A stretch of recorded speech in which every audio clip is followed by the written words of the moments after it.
Everybody awake? As is normal for me, I prepared this presentation in the early hours of this morning, so I hope it's good. Some people call me a procrastinator. I call myself a procrastinagineer because I spend as much time as I can thinking about something before I deliver that. So there's procrastinators and procrastinators, and then there's procrastinagineers. So that's what I self-proclaim as being. This is a perfect segue for what Kurt just discussed. And this is something that I've been pretty passionate about, is really trying to figure out and understand the yield of a single plant. Because we all talk in bushels per acre. And what does bushels per acre really mean? That's just the multiplication of many plants, right? So we'll get this pulled up and keep it staying.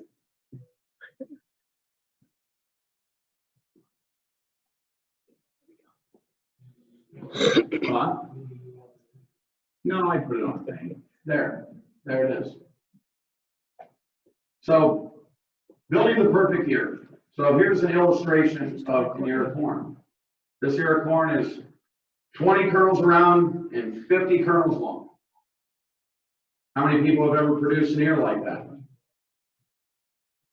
Everybody has. That's exactly right. Everybody has. And have you ever studied that ear and that plant to understand why it produced that ear of corn? Because that's what we should all be looking at. How do I take that ear of corn and replicate it? And as Kurt mentioned, uniformity of emergence is one of the driving factors behind that. Do we understand why? Why does uniformity of emergence matter? Anybody have an answer? Competition? Competition for what? So light. Why is a corn plant green? It reflects green light. So how important is uniformity of emergence if I'm planting my seeds at 12,000 plants per acre compared to 58,000 plants per acre? It becomes increasingly more important as you plant thicker to have more uniform emergence. So today we're talking about corn. How many people plant soybeans in the room? How close are they when they emerge? And so you can do the same thing. I encourage you to go out and look at your soybean plants and see, did they all come up at the same time? Did they all produce the same number of pods per plant? If they didn't, because they weren't uniform. Why does that matter? The first plant up reflects green light to its neighbor. It's no different than planting into a weedy field. Those weeds are reflecting green light, and that sends a signal to that plant that says, I'm a little too crowded. If we took everybody in this room and shoved us all up in the front, we'd get uncomfortable. And that's the same thing that happens to your corn plants or your soybean plants or wheat. And so if you're going to achieve high yields, the number one thing that you have to do is achieve uniformity. I can plant 36,000 plants, which should produce me 360 bushel corn, but most of the time produce me about half that. That to me is a problem. It's a problem because it costs me more money because I have to buy more seed. I should have only had to plant 18,000 to achieve that. So let's talk about building this perfect ear. So Kurt mentioned 0.6 pounds, and that's a number that I've used a lot. The reality is the corn plant can produce more than 0.6 of a pound of grain. And in fact, the corn plant has the capacity to produce multiple ears per plant. Yet we do not achieve that. And the reason that we don't achieve that is because of the carrying capacity of the soil, which is an encompassment of the moisture, the pH, the soil biology, soil chemistry, mineral nutrition, CO2, and as I mentioned, water. So let's look at these questions. What does it take to grow 0.65 pounds of grain per plant? What does the plant require to produce such a year? We're not just growing the ear. We got to grow the stalks, the leaves, the roots, the cob. That's all important. What are the demands of that individual plant? And that's how I look at understanding yield, because if I understand the yield of an individual plant, I can replicate that. And how do I know if I'm on track? So I'm going to talk a little bit about some tissue testing things.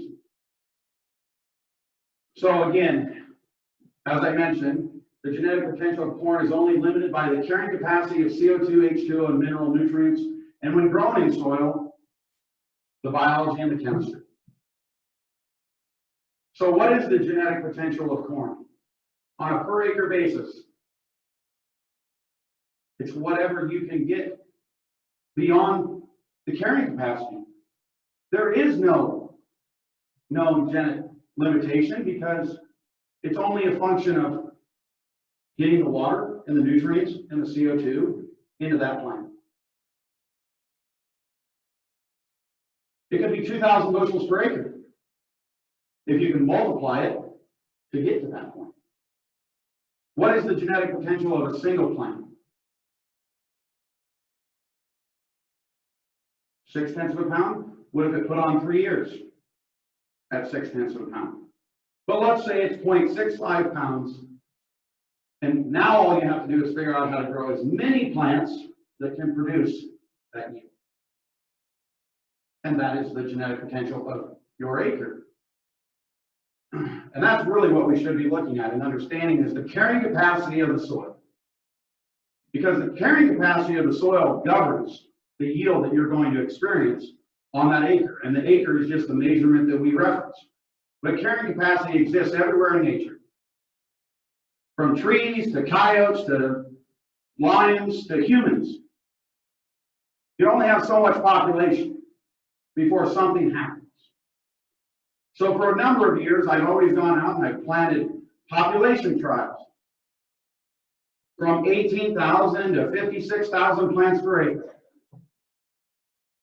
And there's a certain point where the yield is just the yield. It doesn't matter how many more plants I put out there because I haven't added the other ingredients to improve the carrying capacity. So that's what this represents, this stable equilibrium. What is that? And what is that for your farm? And why do I love drip irrigation so much? Changes the carrying capacity of my acre. Because I can deliver water, I can deliver nutrients, and so what are the other things that I need to manage? My job as a farmer is to manage photosynthesis. So I have to manage uniformity, I have to manage the nutrition that I put in, and I have to manage CO2 and sunlight. Most people say you can't manage those things, but you can, and you should. So to accurately predict what the limitations are, we must calculate the needs from the parts. So it's only useful for me to be able to tell you what needs to happen within your field and be predictive of what is going to happen. Kurt showed the chart of the nitrogen levels tanking. Now I'm just an observationist by nature. I look out, I say, no, that's interesting, we should pay attention to that. Trees grow in a variety of ways to capture more sunlight, so do your plants in your field, and the same thing occurs with nutritional uptake. Now we were looking at one specific point on that chart, and it was at a high level and it went down rapidly. So that creates a few questions in my mind. Number one, when is that occurring? What is the stage of that plant's life? Because there's something very important that I think we've all overlooked, or we haven't challenged ourselves enough, or we haven't discussed. What is the value of the stalks and the leaves of a corn plant? It's a storage vessel. It's a storage vessel to fill grain later in its life. So that steep decline it started at V6. And at V6, your corn plant does something. It starts to grow very, very rapidly.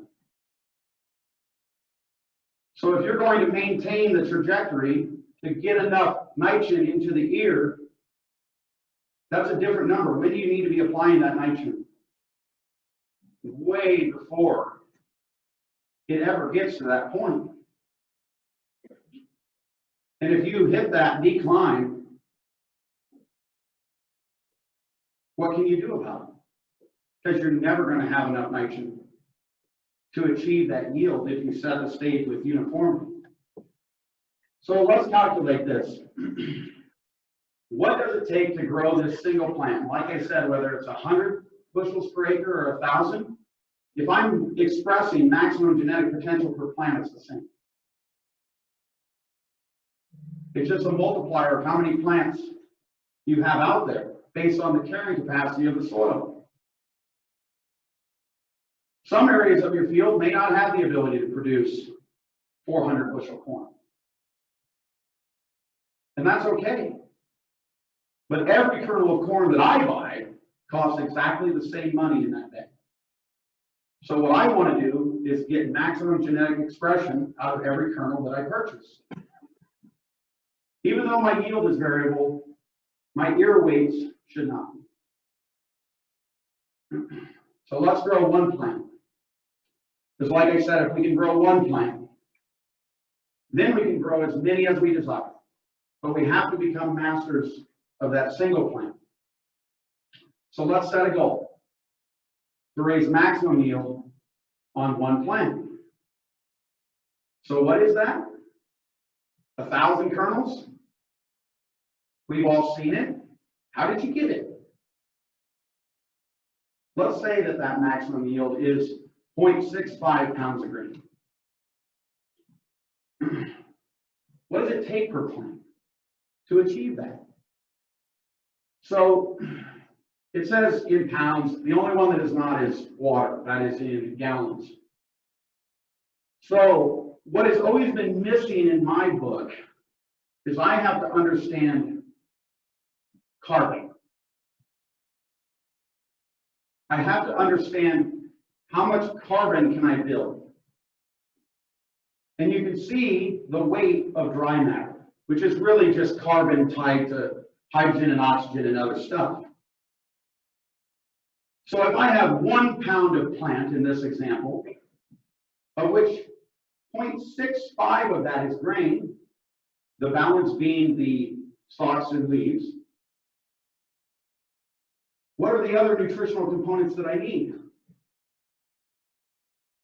When 95% of your plant is carbon, hydrogen, and oxygen, we should pay attention to that. And then you have to figure out, how do I get that much nitrogen per plant so that I can build 0.65 pounds of grain? So the one missing piece that I have always, and I've always challenged this in tissue testing, I need to know biomass. I need to know how much carbon I have. Because then I can calculate the percentage of the other nutrients that I need to give me that yield. What is the average protein content of a kernel of corn?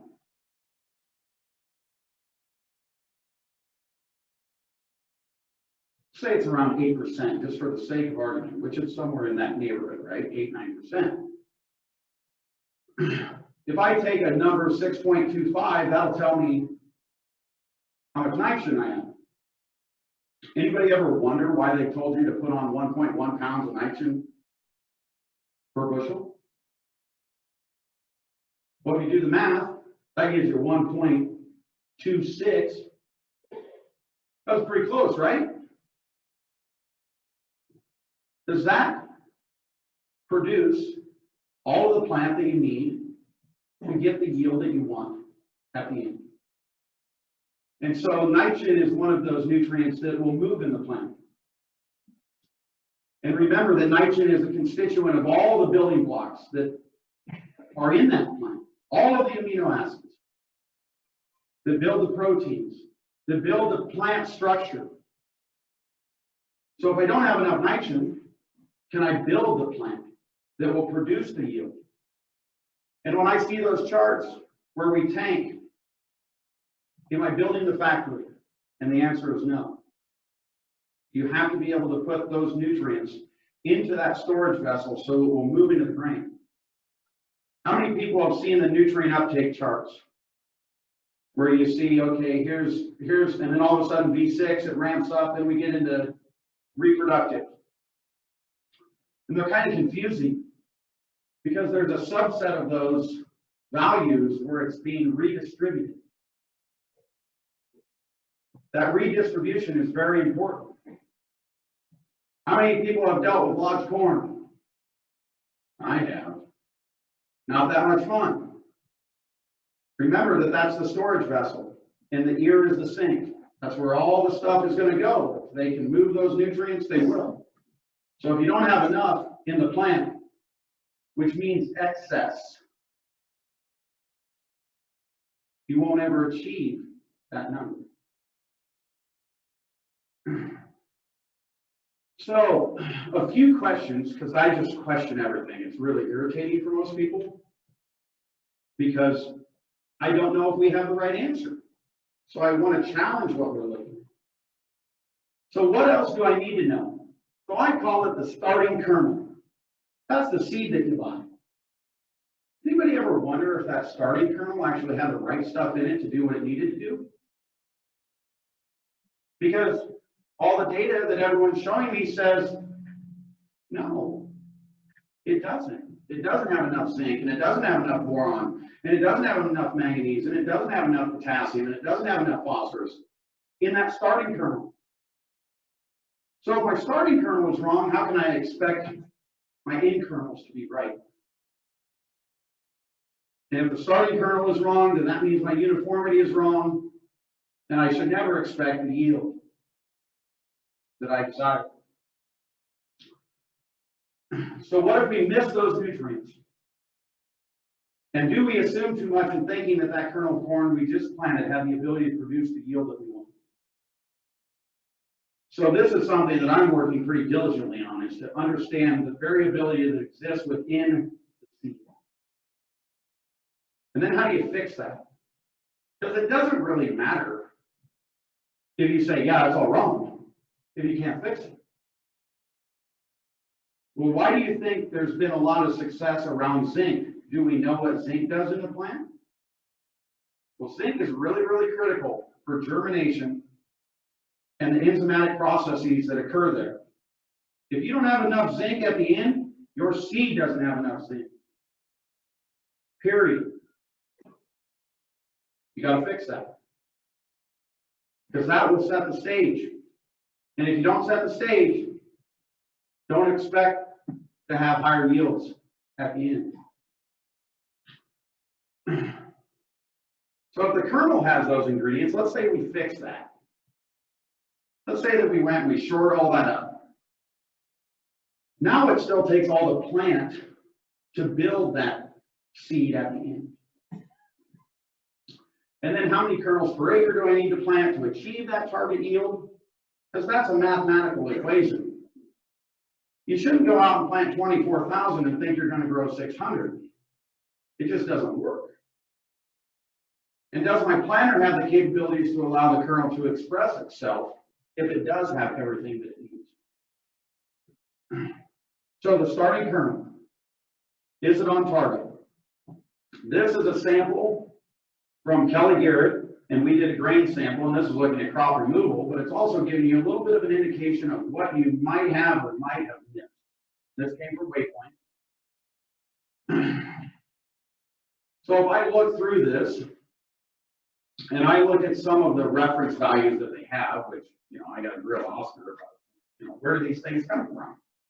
Well, he's going to have an answer, right? Because they didn't just come from nothing, but it might be the average of samples, it might be from university research, etc. Those are all acceptable answers, except what if all of that information is wrong? Which is why most people aren't that fond of me challenging everything, because they're like, it's got to be right, Steve. Yet when I see a response to something, I want to know, are we looking at the right numbers to drive our decisions? So I looked at boron and zinc, the two nutrients that Kurt mentioned. And if I think about boron and zinc and what they do in the plant, they're pretty important. Boron very critical for forming the ovules and flowering, zinc in all of the other processes that occur within that. And are we on target with that? Well, boron says we're in line. Zinc short. Now let's say that we did the same thing with our seed. Now did you know, right out of the gate, yep, my zinc is short. And why would you assume that you've got everything that you need in that seed? We shouldn't. And why that is important? How long does that corn plant feed off of the seed? Till V5. Remember when Kurt's chart tanked? At V6. And at V6, you transition from the seed to the nodal roots, and you've got to be able to make the handoff. And if you don't make the handoff, it doesn't really matter because you're only going to achieve the carrying capacity that you've set forth. And I think this is really, really critical to understand this. And to be able to improve uniformity of emergence by understanding the nutritional components of that. Because germination is not just water. It has a lot to do with nutrients. And uniformity has a lot to do with nutrients. And we really need to dive into that because like Kurt showed, if we're off target on 50% of our plants, and I preach this to Kelly all the time, we're still 30% wrong. What's 30% of 350 bushel corn? If we get that right, we've got all the other pieces. Have to get that right. So here's this planter. How many people believe that their planter does a 100% perfect job across the entire planter? This is a 36-row planter. Is it doing a perfect job? What if we took 7 rows and said 7 rows, there's something weird going on there, and we're not getting uniformity out of those 7 rows? That's 27% error. Are you okay with that level of error? So what causes this error? How many people have invested in a lot of different planter technology? It's great, right? It's great until you forgot that the planter has all of the other stuff that is really important. So what are the biggest things on a planter that lead to yield variability? Well, they all have to do with uniformity of emergence. You can talk about spacing. When you're planting 58,000, how close are your seeds together? That's real close. How important is singulation at that point in time? It's more important than when you're that far away, right? What about how uniform they come up when you're this close versus this far away? This is an environment that you have to be perfect. So are you willing to accept the challenge that I have to be perfect to do that? And to be perfect, I have to do these things or avoid these things, which is the number one thing that I see, gauge wheels. Gauge wheels on the planter are worn out or they're not shimmed tight enough to form a furrow that is going to allow your seed to be positioned properly.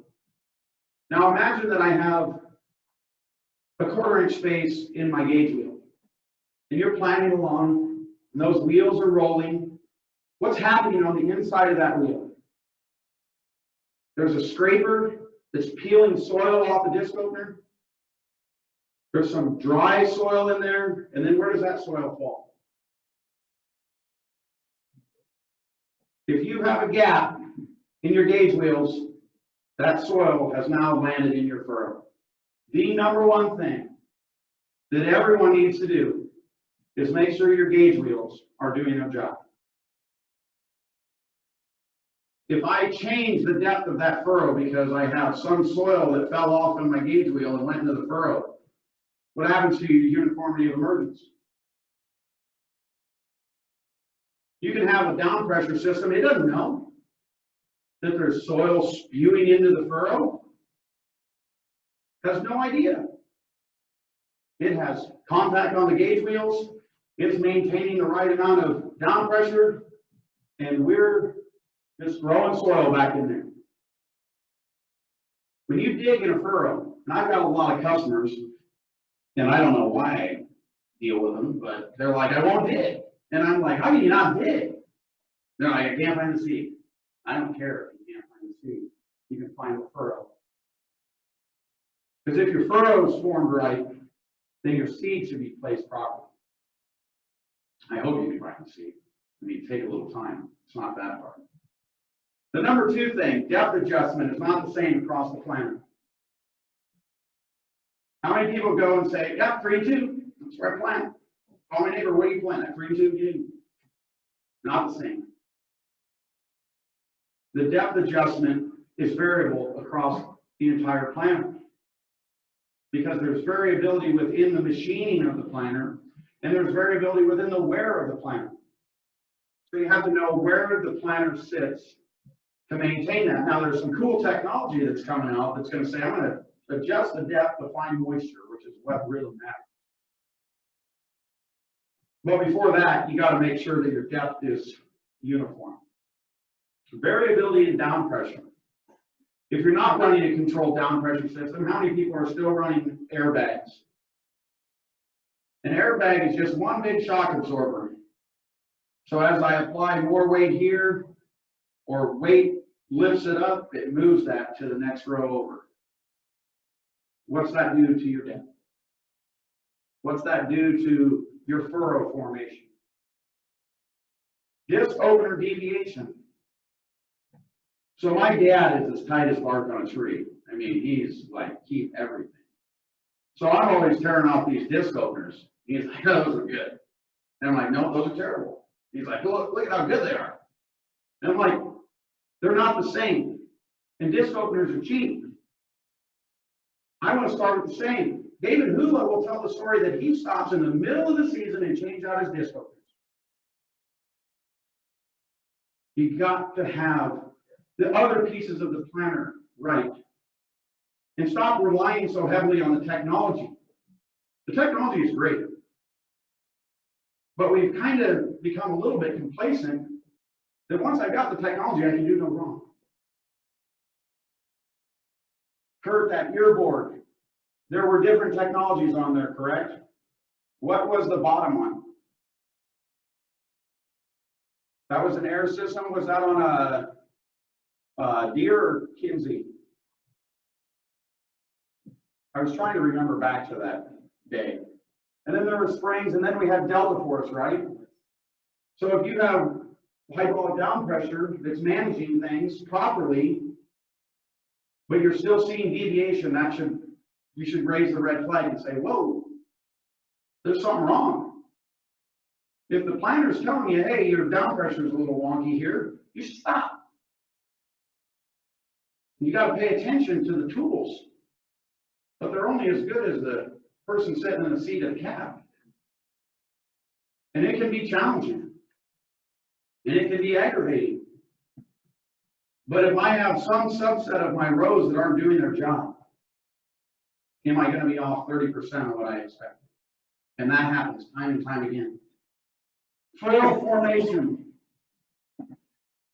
The entire job of a planter is to create a furrow and place a seed in the bottom of it.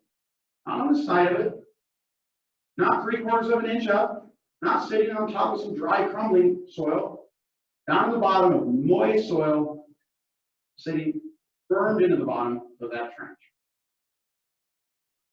If you don't achieve that, what do you get? Dissimilar plants. And dissimilar plants lead to dissimilar ears, and that leads to disappointment. The furrow has to be created equally as you move across the field. And if it's not, then you get moisture variability. And I'm excited about some of these technologies that are going to actually tell me how much moisture I have. And then move my planter to hit moisture. Because if you can hit moisture and it's uniform, because let's face it, the moisture isn't the same across the field. I've never seen a yield map that's the same. So we have to be able to adjust to hit moisture. And I've got furrow formation on there again, but that's supposed to be furrow closure. This was probably 4:30 a.m. Furrow closure, which is like the kind of the thing that really aggravates me about a planter. Because the planter row unit that we use on modern planters was developed in the early 1970s.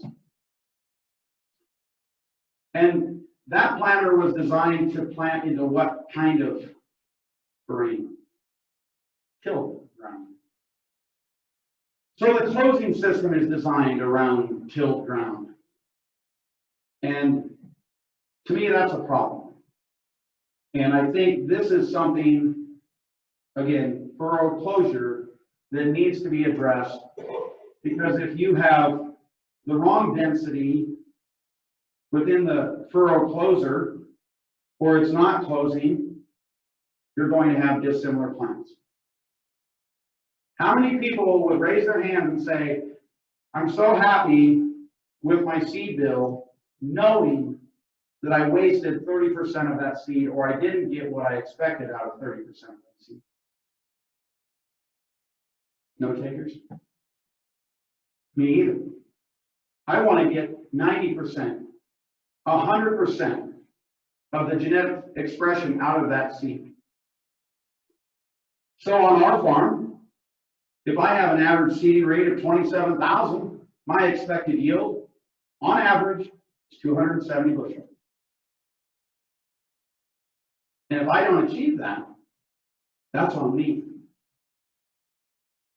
And it all starts with the planter. And I can talk for days on planters, make you sick thinking about all the stuff that goes on in a planter. I mean, it's amazing it even works, right? Literally, have you ever put a camera on a planter when you're traveling at 6 miles an hour and just seeing the activity? Let's just tone it down a notch. Let's slow down. You're going to drive more bushels. You got to, take a chill pill. Speed kills. Put the camera on the planter, ride on the planter, see what it's like. I'll spend all spring jumping on planters right around. I'm terrified. I mean, if I fell off, it wouldn't even hurt me a bit. I'm literally going 4 miles an hour. It seems like I'm going 400. So much activity. So many things that have to work in unison. My dad would say that's like riding on an elephant without a saddle. And we got to realize that your seed is having that same experience. So if you slow it down a little bit, everything's going to work a little bit better. So the kernel, depth placement, and moisture content needs to be repeated by the number of plants you intend to grow. If you're going to get that yield on every plant, you've got to set the stage for every plant to express itself. You've got to be the multiplier. It's not just I'm going to set this button up here, it's 36,000 and we're going to go. It's how do I get all 36,000 of those seeds to do what I want them to do. And the starting kernel and its subsequent uniformity sets the stage, and nutrition fills the potential. So how are we doing on time? 10 minutes? This is my segue, because this is something that I want Kelly and I to discuss this afternoon. Okay, so we want to get into nutrition, plant uniformity, have some discussions about what Kelly's doing on his farm, what we do on our farm, just share some of that experience. And then at the end of it, just to keep you all here and entrenched in what we're doing, I have a little bit of a demo of how to hit the trajectory by looking at tissue values. And then Oscar is going to help me this next year to make it even better, if I can twist his arm. But I want to be able to understand what do I actually need to have in the plant to get the end goal as it relates to nutrition. If I can get uniformity, then the next piece is I got to be able to feed it. If I can't feed it, what difference does it make if I got them all at uniform, right? So that's what I want to discuss this afternoon. Anybody have any questions? Thoughts?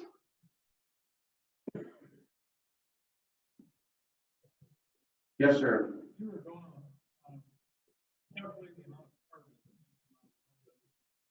Yep. So the challenge is that carbon is variable, right? Because every hybrid is a little bit different. That data that I have there is from Fred Belo, and he mapped out this is how much carbon we built. The question is, because if I know how much carbon I have, then I can determine how much nitrogen that I need, and then I can determine all my ratios that I need to hit to be on target. Without that number, I'm just guessing. I'm saying that you have to understand the biomass. The first time that I had a discussion with her about tissue testing, he said, "What do you think about tissue testing?" I said, "Oh boy, keep you within the road ditches, but I don't know if it's good direction because I don't understand this piece." Now imagine that the plant is the storage vessel for those nutrients. Now if I understand how big that plant is, that's the biomass, then I can say there's this much nitrogen that's in it. Then I can determine how much of that nitrogen can move to the grain.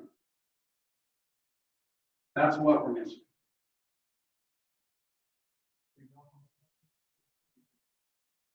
We have an idea, right? Because we've done these various nutrient uptake charts. First question I ask is, are they right? Because that's based off of 230 bushel corn. That's why I always go back to, if I can produce 0.65 pounds of grain and I can measure everything that's going to get me to that, now that's a multiplier. All I have to do is understand how to produce yield on one plant. Then I can replicate that. Because we're all trying to align this yield with some, it's 300 bushel, it's 400 bushel, whatever. That is only a function of multiplication, right?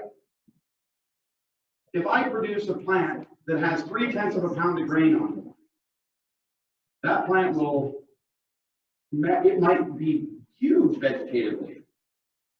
And it may have had the wrong ratios of nitrogen and potassium, for example. And we just have a great big nitrogen plant that can't do anything and it just nukes photosynthesis because it shades everything out. The guy that's raising 600 bushel corn isn't producing a plant that's twice as tall. He's producing more grain on a plant that is similar in size. So that means there's got to be more stuff stored in the tank. It's the only way. Got to have it in the tank. That's why when I look at the tissue test that we're seeing where things are falling out of bed, remember, you're building the tank as you go. If you made the tank too small to begin with, you can't make it any bigger at the end. It doesn't matter. You have to build the big tank to begin with. That's why all these numbers, once it falls off, it doesn't even matter. Nitrogen and potassium build the structure of the plant. Those are key. If they're wrong and they're not in the right ratio, which is basically 1-to-1. For every pound of nitrogen, you basically have a pound of potassium. And if that isn't right, you didn't build the tank. You got to build the tank to fill the grain.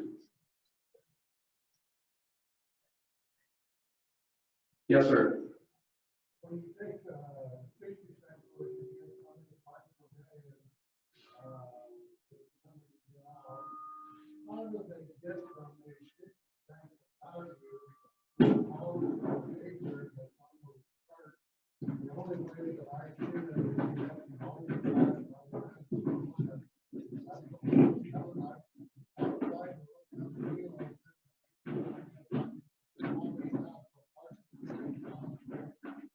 So that, I lost my mic, I broke it. I was gyrating with my hands.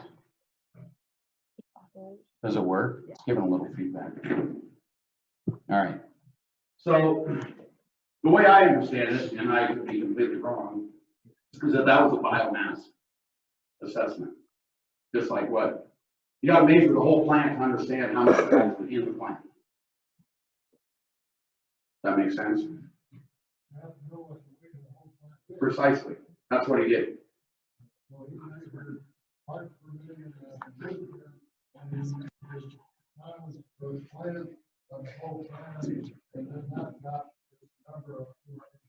Yes, correct.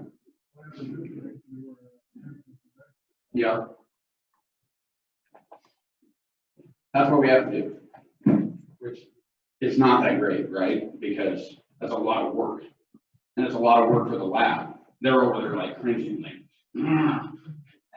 Here's the reality of it though. It simply becomes a calibration factor at some point in time. But once you've defined that, then you can go create the new parameters of how you need to measure. Because again, those are just kind of multipliers. All you need to have is the right indicator. If I'm in a dark cave, I'd be a lot better off with a flashlight. And so we have to define, here's the right parameter, here's the new number that you need to target based on that piece of information. Because we still have to make it simple enough and easy enough that we're actually going to do it.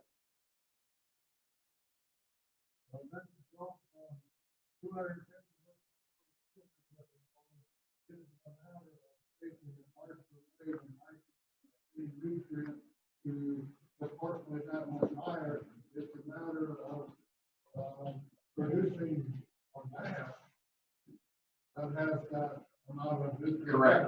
You don't raise the parts per million. It's not proportional between parts per million and yield. It's proportional between parts per million times mass. That's, so the grain weight that you get at the end, you should only, tissue analysis should only be measured at the singular level. This plant. Or here's a few plants that are similar. Because if I measure that, then I understand the grain that I got at the end of that. And then you multiply that number by the number of plants that you can put per acre to get to the yield that you want at the end. Now, the pieces that aren't included in that is, how do I supply the nitrogen and phosphorus and potassium, and what's my efficiency of those nutrients?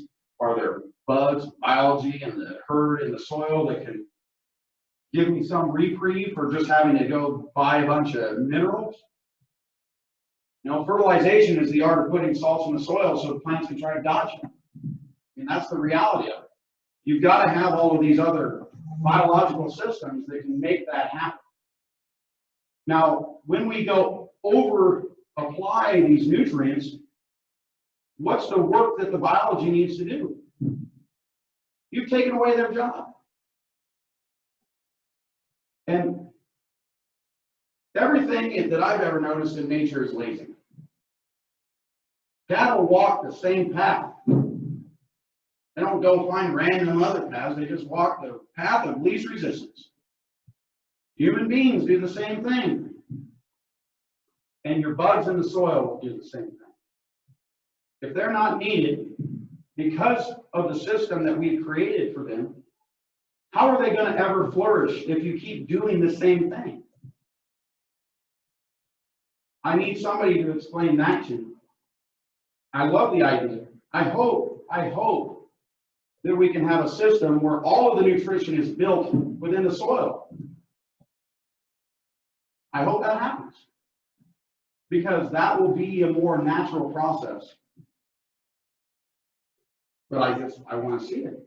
But all of the fertilizers and all of the synthetic things that we've applied or mined from the earth and reapplied somewhere else is just making the path easier. And again, yield is simply a function of what can I get on one plant? Now how do I multiply it? And all I should know in tissue testing is the yield of that one plant and the nutrients that relate to that yield. I don't know how else to look at it. I'm open for people to be like, Steve, look at this. This is awesome. But normally I'm just questioning everything. So what's your best way of balancing? So they build a tank, can overfly, and tissue sampling is 2 ways. So Steve, can you repeat the question? yeah, so the question was, how do you build a tank? And how do you not overapply something like the example that I gave? Okay, so there are in fact some ratios that exist in the world, which are really a function of, here are the structures that I need to build within the plant. Now we know as of right now that nitrogen and potassium need to work relatively hand in hand. Sulfur needs to live somewhere in a 7-to-1 nitrogen to sulfur ratio. Okay, we kind of have an idea of that. We understand that in the nitrogen and sulfur realm because of amino acids. What if potassium was more important? What if we were missing the mark on potassium and that helped build a bigger tank? Everybody that I talk to that starts down the path to get more yield does the same thing. More nitrogen. Putting on more of one thing without carrying everything else up does you no good. And so you have to understand this is the total nutrient payload that it takes to produce the yield that you want. This is the tank that I have to build. This is how much stuff I have to have in that tank to get the yield. And then you can figure out now with my applications, am I actually achieving it? So I'll show you at the end of the thing what we're trying to do, which is basically, here's the target number in the tank. If you don't have that target number in the tank, you got to fix something. So it's basically going to say, here's the ratio. You don't have enough potassium in the tank. Got to get more K. All the guys that are producing big yields, lots and lots of potassium. Lots and lots of sulfur. Lots and lots of nitrogen. Lots and lots of phosphorus.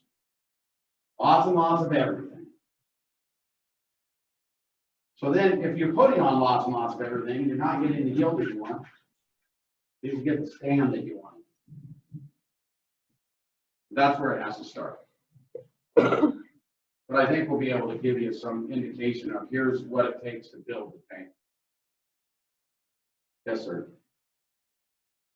Well, I understand what you've been saying, and if we do the ideal ratio of every nutrient in the plant, then that is the optimum. You can't get any more. That's it. Then it's a matter of, then you go about getting a whole bunch more of those optimal plants. Yeah. We don't know what that optimal ratio is.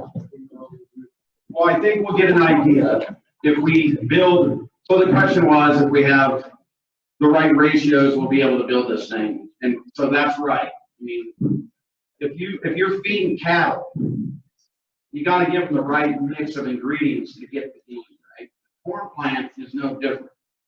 If I'm going to get the yield, I got to give it the right mix of ingredients. It's not just singular, this ingredient or that ingredient. It's all of them.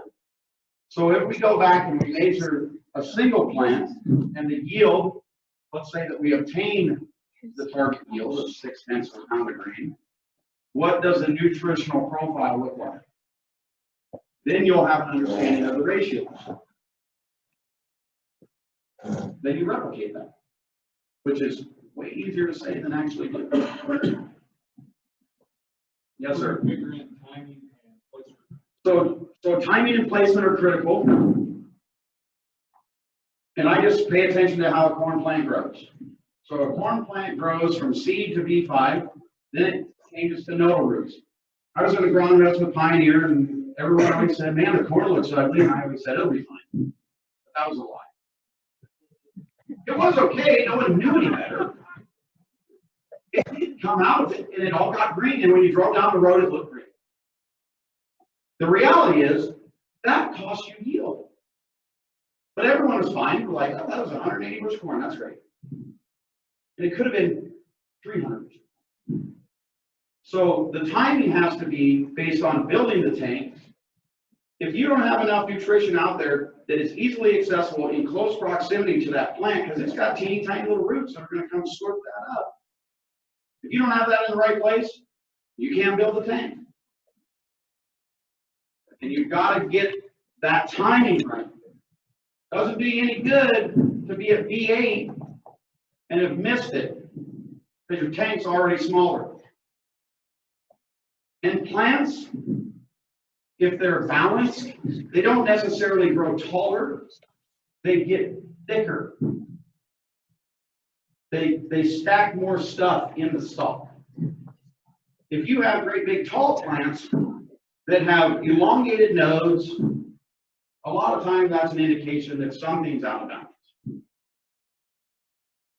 And that was one of the things that when I was at Pioneer, we actually did. We went and we said, okay, here's a population. We're going to plant 24,000, 30,000, 36,000, 42,000, and then we're going to put extra nitrogen on it. Here's how it responds. When you put extra nitrogen on, and that was all you changed, what happened? You got taller. Huh. Wow. Interesting. Agronomists are always fascinated with nitrogen. We do the same tests over and over, expecting something to be different. Put more nitrogen on, didn't give a response. Let's give a really poor recommendation how much nitrogen we should put out there. Because it is a poor recommendation if you don't have everything else right. Maximum economic nitrogen application rates are really good if you don't change anything else. So timing and amounts. Let's say you go out there and you're like, I'm going to take 5 acres, I'm just going to do it. We're going to see what we can do. That's 420 bushel corn that I want to get. Now every plant came up the way you wanted it to, you've set the stage. Now you can't quit. Because now you've got to go apply the nutrition to get you to that number. And in our soils, and we've put our drip in fairly deep, I struggle a little bit because I know that I'm not migrating my nutrition probably up to where I want it to be at the concentration that I need it to be early on in the season. To me, the drip helps me feed late, helps me finish. The number one nutrient that I need to pay attention to late in the season is phosphorus. Critical in grain fill. Over 50% of it is taken up after tassel, and the best way to get it, because it's a terrible nutrient, ties up with everything. Feed it through a system like drip, and you can keep it available. Plants take up an anion of phosphorus, a negatively charged molecule, which means it basically has to have a hydrogen affixed to it. All the phosphorus that we have in the soil, for the most part, unless we have a little acidity, is bound by something. So that's where all of this timing and all of the nutrient charting, and I mean, I've been guilty of this, we were way behind. Once we saw it on the tissue test, we were already done. You have to build a plan, and the tissue test is a validation that the plan works. You can tweak micronutrients. If you miss the macros, it's game over because you didn't build a big enough tank.